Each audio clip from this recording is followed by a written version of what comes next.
إن الحمد لله نحمده ونستعينه ونستغفره ونعوذ بالله من شرور أنفسنا وسيئات أعمالنا من يهده الله فلا مضل له ومن يضلل فلا هادي له وأشهد أن لا إله إلا الله وحده لا شريك له وأشهد أن محمدًا عبده ورسوله يا أيها الذين آمنوا اتقوا الله حق تقاته ولا تموتن إلا وأنتم مسلمون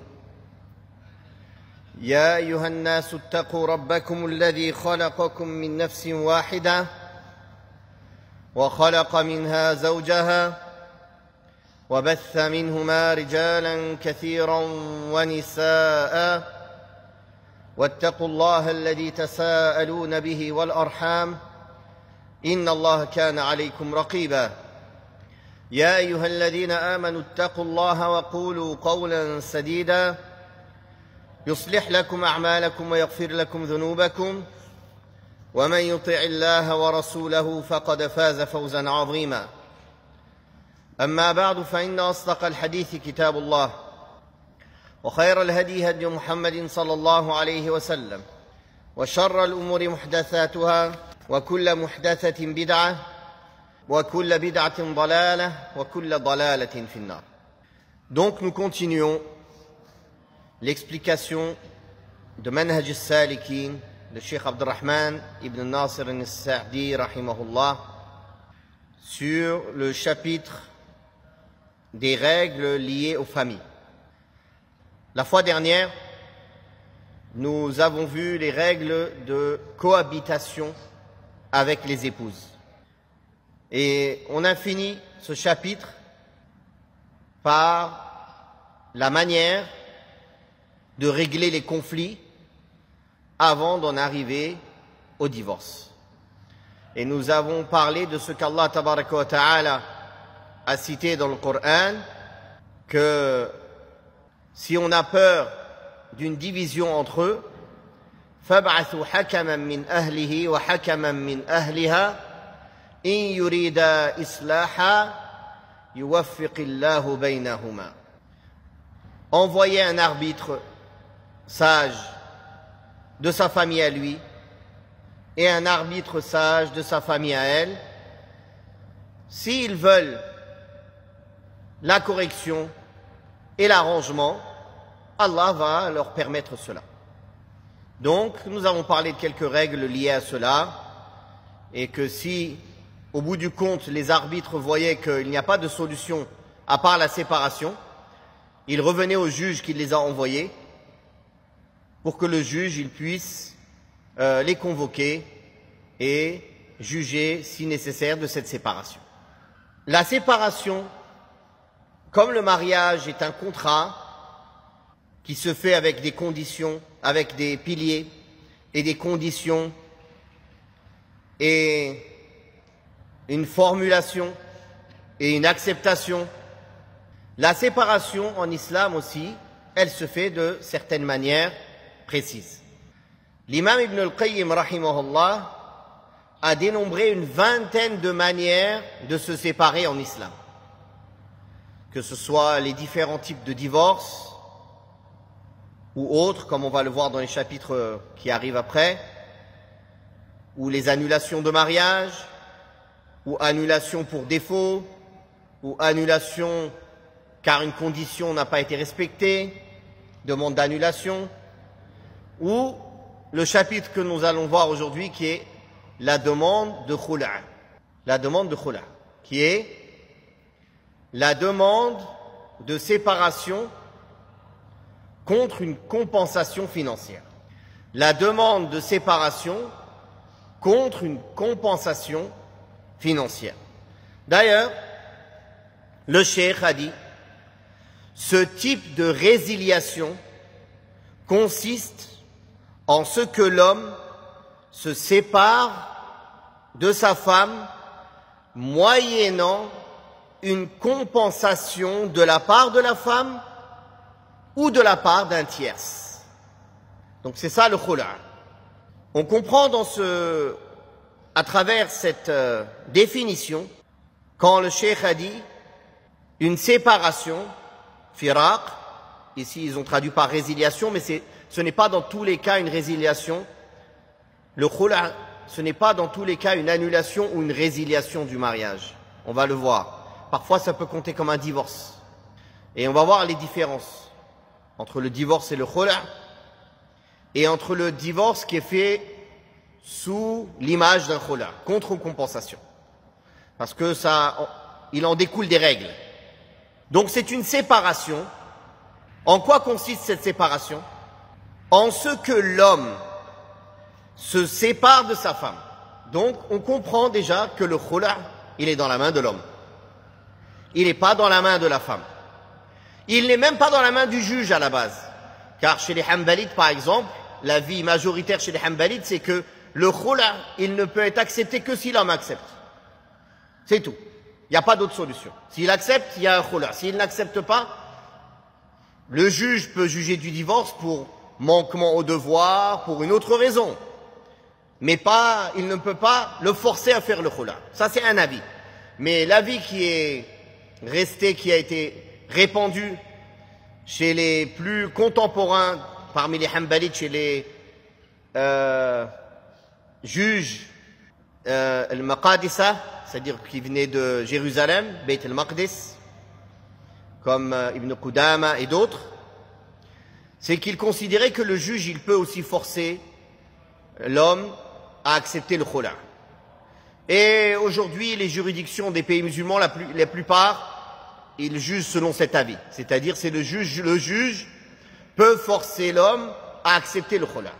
Mais à la base, le khula' n'est que dans la main de l'homme.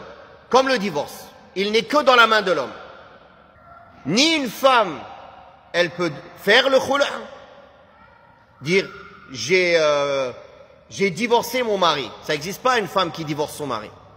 Ou j'ai fait le khula' avec mon mari. Je me suis libéré de mon mari. Sous compensation. Ça n'existe pas en islam. C'est seulement l'homme s'il accepte, ou si le juge, il le juge. Parfois, le juge peut juger d'un divorce ou d'une séparation, ou d'une annulation de mariage, ou d'une résiliation pour d'autres raisons. On en a parlé précédemment, comme des défauts. On a parlé des conditions, des défauts dans le marié, le prétendant ou la prétendante, ou bien un manquement aux devoirs conjugaux. On a parlé la fois dernière des obligations du mari et des obligations de la femme, des devoirs de l'époux, des devoirs de l'épouse. Donc le juge peut juger d'une annulation de mariage ou d'un divorce, ou forcer le mari à divorcer, ou autre, s'il y a un manquement dans les devoirs, s'il y a une injustice ou autre. On ne parle pas des cas exceptionnels. On ne parle pas des cas où il y a des manquements dans les devoirs principaux, essentiels, qui lient les liens du mariage, ou des cas où il y a des vraies injustices. Ça, alhamdulillah, la femme a toujours un moyen de se libérer de ces cas-là, en passant par un juge qui juge selon les lois d'Allah, et qui va lui donner le divorce, sans aucun doute, si c'est ce qu'elle veut. Si c'est ce qu'elle veut, et qu'elle est réellement opprimée. Après, la question est-ce que sa situation va être mieux après qu'avant? Ça, c'est encore une autre question, parce que parfois, il y a des femmes qui peuvent subir une partie d'injustice, ou certains manquements, mais qui patientent, qui restent dans ce mariage pour un plus grand intérêt, un intérêt pour les enfants, un intérêt pour elle car elle sait que malgré les manquements de son époux, elle ne trouvera pas facilement quelqu'un de mieux que lui, ou elle va se retrouver dans une situation plus compliquée quand elle sera seule. Mais quelle femme aujourd'hui réfléchit comme ça? Juste elle en a marre, elle demande le divorce. Elle réfléchit pas plus loin que demain je vais être dans une situation pire, où je vais pas trouver plus facilement un mari mieux que lui. Non. Elle a entendu des gens dire mon mari est comme ça, il est exceptionnel, et tel homme il est exceptionnel. Elle a avalé la couleuvre sans réfléchir. Car les gens aiment bien se vanter et embellir leur vie de couple, mais ils ne parlent pas des défauts et des problèmes qu'ils rencontrent. Et ça, on va y venir, Inch'Allah. Quoi qu'il en soit, le khula' est dans la main de l'homme. Comme le divorce est dans la main de l'homme. Ça, c'est un point essentiel à comprendre. Si on n'a pas compris ça, on ne peut pas passer à la suite. Et malheureusement, combien de personnes questionnent? Oui, ma femme, elle m'a demandé le divorce, je lui ai dit oui. Qu'est-ce que je fais maintenant? Mais pourquoi tu lui as dit oui? Quand elle a demandé, ou elle l'a dit même 1000 fois, ça ne comptait pas. Mais quand toi, tu as dit oui, ça compte. C'est ça que les gens ne comprennent pas. Ah oui, mais elle m'a demandé. D'accord, tout ce qu'elle te demande, tu dis oui. Si elle te demande une chose dans laquelle il y a un mal pour les enfants, il y a un mal pour toi, il y a un mal pour elle, tu dis oui. Pourquoi Allah a mis le divorce dans la main de l'homme? Pourquoi? Parce qu'il est censé ne pas dire oui tout de suite. Sinon, il aurait mis le divorce dans la main de la femme. Le fait que le divorce est dans la main de l'homme, c'est qu'il est censé être raisonné, qu'il est censé ne pas réagir sur les émotions, qu'il est censé penser à l'intérêt général. Mais où sont ces hommes aujourd'hui? Les hommes se sont féminisés et les femmes se sont masculinisées. C'est ça aujourd'hui la réalité. Le problème est dans les deux sens. Et d'ailleurs, si les femmes se sont autant masculinisées, c'est parce que les hommes se sont féminisés. Si c'était des vrais hommes, elles ne seraient pas devenues comme ça. Elles n'auraient pas trouvé comme raison, oui, mais telle a été opprimée, donc il faut que. Toujours la même rengaine, la même chose qu'on répète. Parce qu'une femme, ou 10%, ou 5% des femmes ont rencontré des problèmes, donc 100% des femmes doivent faire n'importe quoi. Non, le mal ne se corrige pas par le mal. Le faux ne se corrige pas par le faux. L'injustice ne se corrige pas par l'injustice. Ce n'est pas parce que les hommes ne font pas leur devoir que les femmes doivent devenir des hommes. Ce n'est pas une solution. Donc, le rôle est dans la main de l'homme. Il dit, ce type de séparation consiste en ce que l'homme, il n'a jamais dit la femme à un moment ou à un autre, hein, l'homme se sépare de sa femme, moyennant une compensation financière, matérielle. Cette compensation, elle peut venir de la part de la femme, comme elle peut venir de la part de quelqu'un d'extérieur. La demande aussi, même la demande de khula, elle peut venir de quelqu'un d'extérieur. Son père, son frère, un ami, il voit qu'elle est opprimée, il voit qu'elle n'est pas bien. Il lui dit, écoute, akhi, tiens 10 000 euros, libère-la, barakallahu fik. Donne-lui le khula, libère-la, tiens 10 000 euros. Qu'est-ce que tu veux? Tu l'opprimes, tu lui donnes pas ses droits, tu fais pas ton devoir. Tiens, tu veux de l'argent? Tiens 10 000 euros, libère-la. Par exemple, c'est permis. Donc le khula, la demande de khula peut venir de la femme, comme la demande de khula peut venir de quelqu'un d'extérieur. De même, la compensation donnée, elle peut venir de la femme, comme elle peut venir de quelqu'un d'extérieur. Si quelqu'un veut la libérer, veut l'aider de sa famille, ou même un proche, ou une amie, c'est valable. Mais attention, le prophète sallallahu alayhi wa sallam a dit, hadith relaté par Abu Huraira, rapporté par l'imam Abu Daoud, et c'est un hadith authentique. Celui qui arrive à duper la femme en remplissant son cœur de haine envers son mari, ou qui arrive à duper un esclave en remplissant de haine son cœur envers son maître, il ne fait pas partie des nôtres.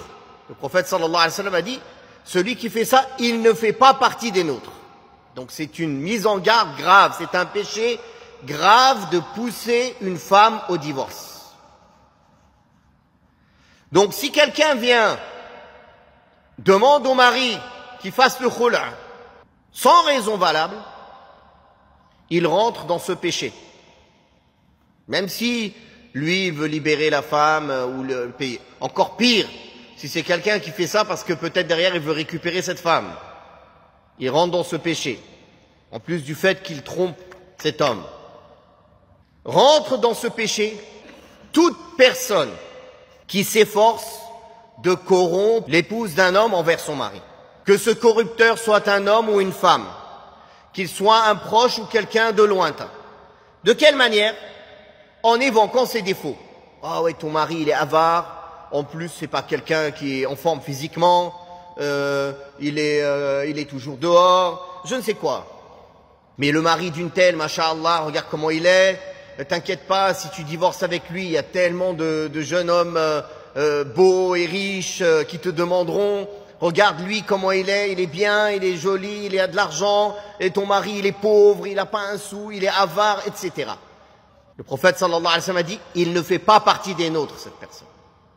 Combien sont nombreux ces gens-là aujourd'hui?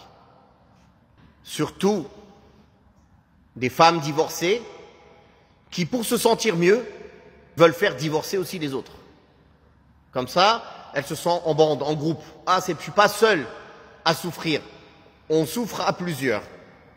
C'est la réalité. Donc, elle va embellir sa situation aux autres femmes mariées. Pourquoi tu es sous l'autorité d'un homme? Il t'empêche de faire ce que tu veux, tu ne peux pas sortir, tu n'as pas la liberté. Fais-toi un petit commerce, comme ça, le jour où tu veux partir, tu seras indépendante, et c'est parti. Elle lui gonfle la tête. Elle lui remplit le cœur de haine envers son mari. Jusqu'à ce que cette femme, d'un moyen ou d'un autre, de toute façon, si la femme, elle devient corrompue, l'homme, qu'est-ce qu'il pourra faire? On n'est pas dans une société où aujourd'hui, il va pouvoir la forcer, la corriger, la punir. À l'époque, si une femme faisait ça, l'homme, la famille de l'homme, la famille de la femme, ses frères, son père, tout le monde se mettait sur elle jusqu'à qu'elle revienne au droit chemin. Elle veut ou elle veut pas, elle était obligée de revenir au droit chemin. Tout le monde contre elle. N'est-ce pas? Aujourd'hui, non. Tu veux essayer de corriger ta femme pour qu'elle revienne au droit chemin? Tout le monde est contre toi. Ta famille est contre toi. Sa famille est contre toi. La société est contre toi. Les juges sont contre toi. Tout le monde est contre toi. Il faut la laisser se corrompre et devenir une Satan. Là, tout le monde va t'applaudir. Personne ne va t'embêter. Mais tu veux la serrer et la remettre au droit chemin, tout le monde va se mettre contre toi. Donc pour éviter d'en arriver à là, puisque aujourd'hui, ce n'est pas facile de redresser quelqu'un qui s'égare, même quelqu'un qui à la base est censé être sous ton autorité, qui est ta femme, même tes filles, qui aujourd'hui, combien de frères, ils voient leurs filles, ils savent que leurs filles font des choses et disent des choses qui plaisent pas à Allah, mais ils font rien. Ils les laissent continuer à s'égarer. Et certains, même s'ils voulaient faire quelque chose, peut-être qu'il ne trouvera pas l'aide ni de sa femme, ni de sa famille, ni de personne. Tout le monde va se mettre contre lui. Donc au lieu d'en arriver à là, l'homme doit être intelligent. Il doit éviter d'en arriver à cette situation-là. Et prévenir plutôt que guérir. Et en islam, beaucoup de choses sont interdites à cause du fait qu'elles mènent au mal. Et c'est comme ça que le musulman doit réfléchir. Il prévient au lieu de guérir. Il évite toutes les causes qui peuvent mener à l'égarement de son épouse et de ses enfants. Et il fait tous les moyens en sa capacité pour les aider à craindre Allah, à penser à l'intérêt général, à ce que tout le monde fasse des sacrifices pour l'intérêt général. Une chose qui tue aussi les couples, c'est l'égoïsme, l'égocentrisme. Et les familles en général aussi. L'égoïsme et l'égocentrisme. Et comme ça tue les familles, ça tue la société musulmane. Car la plus petite cellule de la société, c'est la famille. Si dans la famille, il n'y a pas d'entente, d'entraide, de soutien, de sacrifice pour l'intérêt général, comment quelqu'un va faire ça pour le reste de la société, pour les autres musulmans? Donc, c'est une éducation que le père doit donner à ses enfants et à son épouse dès le début du mariage. Tout le monde dans cette maison travaille pour l'intérêt général. Personne travaille, comme entre guillemets ils disent, pour sa poire, pour sa propre personne. On travaille tous pour l'intérêt général. Et on en attend la récompense auprès d'Allah subhanahu wa ta'ala.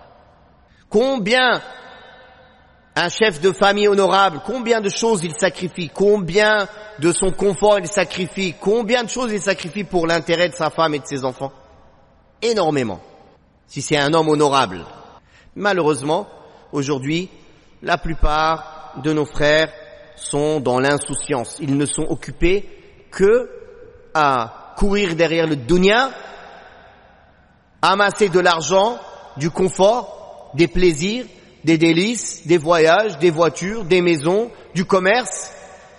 Sa famille, son épouse et ses enfants s'égarent de jour en jour devant ses yeux, mais il ne voit rien. Il est aveuglé, il est sourd, il est ivre de l'amour de ce bas monde. Il voit flou, il ne voit pas clair. Donc toute cette maison qui dérive, c'est à cause du capitaine qui fait pas son travail, qui sait pas tenir la barre. S'il savait tenir la barre comme il faut, bi'iznillah, la maison elle dérive pas. Donc le khula', ça consiste donc à une séparation, que l'homme procède à cette séparation en acceptant une compensation de son épouse ou d'un autre pour se séparer de sa femme. On comprend aussi de cette définition que pour que ce soit considéré comme un khula', il faut nécessairement une compensation. Si un homme dit à sa femme « je t'ai donné le khula' » sans compensation, c'est pas un khula', c'est un divorce. Même si son intention était le khula', il faut une compensation. Après, il y a eu un accord sur la compensation, et au moment de venir donner la compensation, il dit « non, garde ton argent, j'en veux pas », ça compte comme un khula'. Il peut le faire, ça. Il peut sacrifier de pas le prendre. Mais à la base, dans le khula', il faut une compensation. Cette compensation n'a pas de limite plus basse ni une limite plus haute. C'est une question d'accord. D'ailleurs, ça a été rapporté dans un hadith que Jamil, si je me trompe pas, elle a dit « je demande le khula' contre tout ce que je possède, sauf le voile que j'ai sur ma tête. » Donc ça prouve que le khula' peut être donné même d'un montant supérieur à la dot qui a été donnée. Donc ce n'est pas lié au montant de la dot. Une petite somme. C'est une question d'accord. Bien sûr, ce qui doit pousser à demander le khula', que ce soit de la femme ou d'une personne tierce, c'est une raison valable. C'est une raison valable. Car le prophète sallallahu alayhi wa sallam a dit « toute femme qui demande le divorce à son mari sans aucun motif valable, l'odeur du paradis lui sera interdite. » Ça, c'est une mise en garde terrible. L'odeur du paradis lui sera interdite. Quand il y a une mise en garde de l'interdiction du paradis, ça prouve que c'est un grand péché. Donc toute femme qui demanderait le divorce ou le khula', la séparation, sans raison valable auprès d'Allah, pas raison valable auprès des gens, auprès d'Allah, pour lequel elle pourra en répondre devant Allah, elle ne sentira pas l'odeur du paradis. Et si ceci a été dit au temps du prophète sallallahu alayhi wa sallam, alors que la société était une société islamique, que quand un enfant se retrouvait après le divorce de ses parents, gardé par sa mère et par la famille de sa mère, ou par le père et la famille de son père, il restait dans une ambiance qui était saine pour lui. Il retrouvait quand même, il avait un certain équilibre. Il n'était pas perdu comme maintenant. Si ceci est dit à cette époque-là, où la société était pure, où les familles étaient unies, où l'enfant n'était pas délaissé, que dire aujourd'hui quand on voit les désastres d'une séparation sur les enfants? Donc le danger est encore plus grand et la gravité de la séparation est encore plus grande. Car les méfaits de la séparation sur l'époux, sur l'épouse et sur les enfants sont encore beaucoup plus grands. Donc plus les méfaits sont grands, plus le péché est grand. Et plus la gravité de cette séparation est grande. D'où la nécessité de revoir à 10 fois, à 20 fois s'il faut, même plus que cela, l'idée de se séparer avant d'en arriver à là. Alhamdulillah, en islam, ce n'est pas comme dans certaines religions où le divorce est interdit. Non, en islam, le divorce est autorisé. S'il y a un intérêt, le divorce est autorisé. Parfois, il peut même être obligatoire. Parfois, il peut être recommandé. Si quelqu'un est marié avec une perverse, on va pas lui dire de rester avec elle. Il faut qu'il se débarrasse d'elle rapidement. Et le contraire est vrai. Si une femme est mariée avec un pervers, on va pas lui dire reste avec ce pervers et égare-toi avec lui. Il va falloir qu'elle se sépare de lui. Mais on parle dans les situations normales. Dans les situations normales. Bien sûr, tout le monde a des manquements, des péchés, hommes et femmes. Mais malgré cela, on regarde la globalité, la généralité de la situation. Si quelqu'un, dans sa globalité, c'est quelqu'un de sérieux dans sa religion, dans son comportement, pareil pour la femme. Donc, si à l'époque, c'était, entre guillemets, plus simple de divorcer, moins de conséquences néfastes, et les divorces n'étaient pas autant répandus. Alors comment se fait-il qu'aujourd'hui, où les conséquences sont plus néfastes et que les méfaits sont plus grands, il y a beaucoup plus de divorces? Tout simplement car il n'y a pas la valeur de la famille et de cette union sacrée auprès d'Allah tabaraka wa ta'ala dans le cœur des gens. Car les gens sont devenus beaucoup plus égoïstes, égocentriques, et ils ne pensent qu'à leur propre personne. Sans compter toutes les idées féministes, etc., qui ont envahi les esprits des hommes et des femmes. Et pas seulement des femmes. Il y a des hommes, aujourd'hui, beaucoup plus féministes que les femmes. La preuve de la légalité du khula', c'est la parole d'Allah tabaraka wa ta'ala dans Surat al-Baqarah, verset 229. فَإِنْ خِفْتُمْ أَلَّا يُقِيمَ حُدُودَ اللَّهِ فَلَا جُنَاحَ عَلَيْهِمَا فِي مَا افْتَدَتْ بِهِ. Et si vous craignez qu'ils n'arrivent pas à établir ou à se conformer aux ordres d'Allah, alors ils ne commettent aucun péché si la femme se rachète avec quelques biens. C'est-à-dire achète sa liberté avec quelques biens. Ça, c'est dans le Coran. Et dans la sunna du prophète sallallahu alayhi wa sallam, il y a le hadith rapporté par l'imam al-Bukhari, où une femme, la femme de Thabit ibn Qais, est venue voir le prophète sallallahu alayhi wa sallam et a dit: ô messager d'Allah, je ne reproche à Thabit rien dans sa religion, ni dans son comportement, mais j'ai peur de l'ingratitude. Alors le prophète sallallahu alayhi wa sallam lui a demandé: serais-tu prête à lui rendre le jardin qu'il t'a offert? Elle a dit oui. Alors elle lui a rendu et il l'a séparée. Il a accepté, donc Thabit a accepté sa séparation, le khula'. Ici, on pourrait dire elle a demandé le divorce sans raison valable. Non. Là, elle a demandé le divorce par crainte de désobéir à Allah. C'est-à-dire parfois, une femme a été mariée avec un homme sans vraiment qu'il lui plaise. Mais elle a accepté, elle s'est dit on va essayer. Mon père, il a dit qu'il était bien, allez bismillah, on va essayer. Le temps il passe, il lui plaît toujours pas. Plus ça va, plus elle a de l'aversion contre lui, par exemple. Elle arrive, à cause de cette aversion, elle n'arrive pas à lui donner ses droits, elle n'arrive pas à lui obéir, elle fait des péchés tous les jours. Donc, c'est de ce cas-là. Elle a dit: Inni akhaful kufr. Je crains l'ingratitude au messager d'Allah. Je crains tous les péchés que je fais. Donc, si une femme, à cause d'une aversion qu'elle a envers son mari, elle craint de tomber dans le péché, elle peut dans ce cas-là demander le khula' aussi. Mais c'est pas comme certains croiraient, tout se passait bien entre eux, et puis il a pris une décision qui ne lui plaît pas à la femme, et du jour au lendemain, ah, je ne peux plus le supporter. Non, c'est pas ça. Barakallahu fikum. Ou bien sûr, il s'est marié avec une deuxième épouse, ah, je ne peux plus le supporter. Donc c'est la cause, c'est juste parce qu'il s'est marié avec une deuxième épouse. Ça n'a jamais existé en islam qu'une femme, elle ait le droit au divorce parce que l'homme, il s'est marié avec une autre épouse. Ça n'existe pas, ça. Tant qu'il est juste, tant qu'il donne ses droits, et elle n'a pas à demander le divorce pour cela. Donc il faut bien comprendre ce hadith. Barakallahu fikum. Et ne pas l'utiliser à tort et à travers. Et quand on comprend bien les textes, on les réunit ensemble. On réunit ce hadith avec les autres hadiths qui mettent en garde celles qui demandent le divorce sans raison valable. Et on comprend leur sens.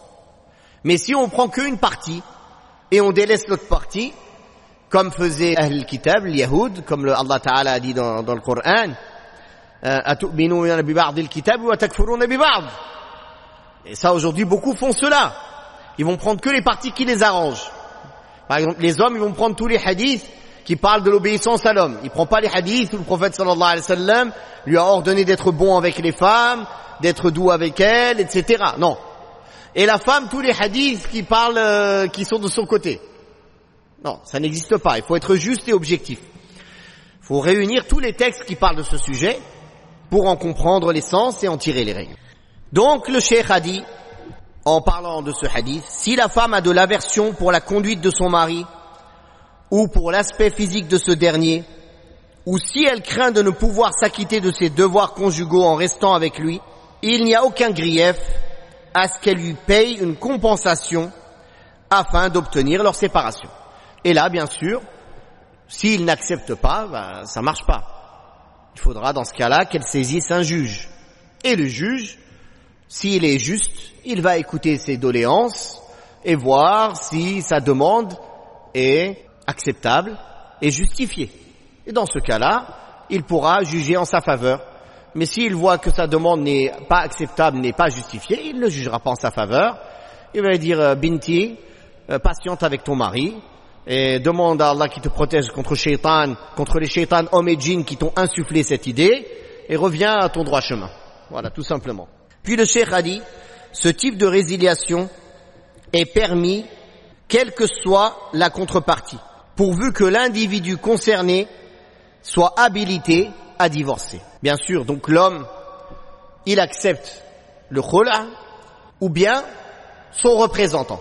C'est valable aussi. Si par exemple, il a désigné un représentant qui peut décider pour lui cette question, son représentant, quand il parle, c'est comme si lui parlait. Car il lui a donné mandat. Il l'a mandaté pour cela.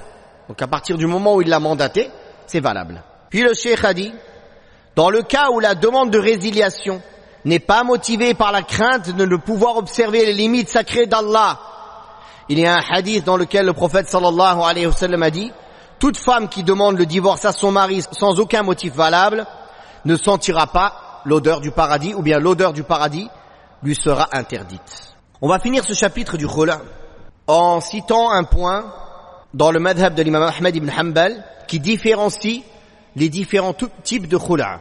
Si la femme demande le khula, mais l'homme dit à sa femme, tu es divorcé, dans le madhab de l'imam Ahmed, ça compte comme un divorce et non pas comme un khula.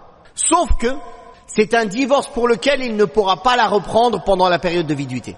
Mais il lui sera comptabilisé un divorce contre lui. En fait, la différence entre une annulation de mariage et un divorce, c'est que les divorces, l'homme n'en possède que 3 maximum. C'est-à-dire après le 3e, elle lui est interdite. Il ne peut pas revenir avec elle, il ne peut pas se marier avec elle. Sauf si elle se marie, et le mariage est consommé, et elle est divorcée, et il se remarie. Alors que le khula, ou la résiliation pour défaut, ou pour non-respect de la condition, toute résiliation de mariage, ça ne compte pas comme un divorce. On va donner un exemple. Un homme a déjà divorcé au préalable sa femme 2 fois. Une fois, il l'a récupérée, avant la fin de la période de viduité. Une deuxième fois, la période de viduité est passée, il s'est remarié avec elle, avec un contrat. Ils sont mariés. Mais il a déjà dépensé combien de divorces? 2. La 3e fois, elle lui demande le khula. Et lui, il accepte et lui dit, khala'tuki. J'ai accepté ton khula, je t'ai donné le khula.